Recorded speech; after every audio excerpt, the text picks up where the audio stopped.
ప్రశాంతంగా ఉండు. ఓకేనా? ఎప్పటి భవిష్యత్తు దృష్టిలో పెట్టుకుని ఇప్పుడే చావద్దు. మీకు మాటతో చెబితే అర్థం కాదని పాటతో కూడా చెప్పాను దేవుని ఆత్మ ప్రేరణలో. రేపటి తలపుతో నేడే కలతతో కృంగుట ఎందుకు కలవరముందకు. ఇద్దరు ఆడపిల్లలు అన్నయ్య నాకు. ఎంత వయసు నాయన్న? ఒక అమ్మాయికి 1.5 సంవత్సరం అన్నయ్య, ఒక అమ్మాయికి 3 ఏళ్ళు అన్నయ్య. ఎందుకు ఆలోచిస్తున్నా? ఆడపిల్లలంటే మరి వాళ్ళ కట్నాలు, పెళ్ళి. నేనేం చెప్పాలా ఆ మనిషికి?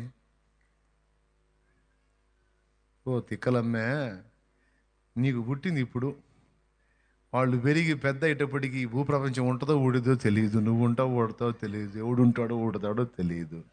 నీ కడుపున లేచిన వాడు దేవుడమ్మా పిచ్చమ్మే. నీ కడుపున ఆడపిల్లల్ని పుట్టించిన దేవుడు వాళ్ళకి భవిష్యత్తు కూడా డిజైన్ చేసే పెడతాడమ్మా.